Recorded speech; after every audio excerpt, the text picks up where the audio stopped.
அதே மகரத்துக்கு செகண்ட் ஹவுஸ்ல, இன்கம் ஹவுஸ்ல குருவுடைய பார்வை வருது. 6ஆம் இடத்துலேருந்து குரு 2ஆம் இடத்த பார்வையிடுவார்.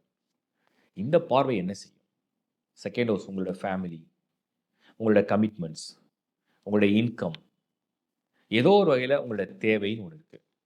அந்த தேவைய எப்படியோ அந்த குரு வந்து நிறைவேத்துறார்ன்னு அர்த்தம். ஒரு பக்கம் உங்க வேலையில மாற்றத்த தரார். ஒரு பக்கம் உங்களுடைய பயணத்துக்கு உதவி செய்றார். மறுபக்கம் உங்களுடைய பொருளாதாரத்தை நிறைவடைய செய்வார். ஸோ மகரம், குரு யோக கிரகம் அல்ல, ஸ்தான பலம் அல்ல. பார்வை பலம் கொண்ட குருவா இருக்கார். அதுலயும் அவர் எந்த வகையிலயும் ரொம்ப கெட்ட டிஸ்டர்பன்ஸ் குடுக்குற பார்வையில இல்லை. ஏன் இல்ல அப்டின்னா, குரு பொதுவாவே சுபகிரகம். யாருக்கும் கெடுதல் செய்யறதில்ல. அது கெடுதல் செய்ற மாரி தெரிஞ்சாலுமே, அது நன்மையிலேயே போய் முடியும். அதான் குருவுடைய பிளஸ். எப்பவுமே குருவுடைய பிளஸ்ஸே இதுதான். கெடுதல் செய்ற மாரி தெரியும். ஆனா நன்மையிலேயே போய் முடியும். அது ஒரு லெசன் மாரி இருக்கும் லைஃப்ல.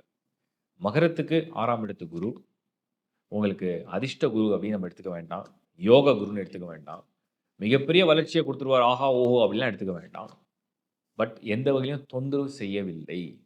எந்த வகையிலும் கஷ்டங்களை தரவில்லை.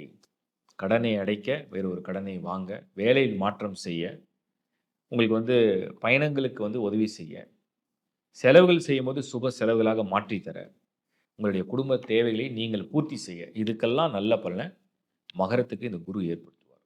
ஸோ உங்களுக்கு மெயின் சனி தான். குரு அல்ல. குரு ரோல சின்னதா ப்ளே பண்ணுது. அதுவரைக்கும் அத நீங்க என்ஜாய் பண்ணுங்க. Thank you.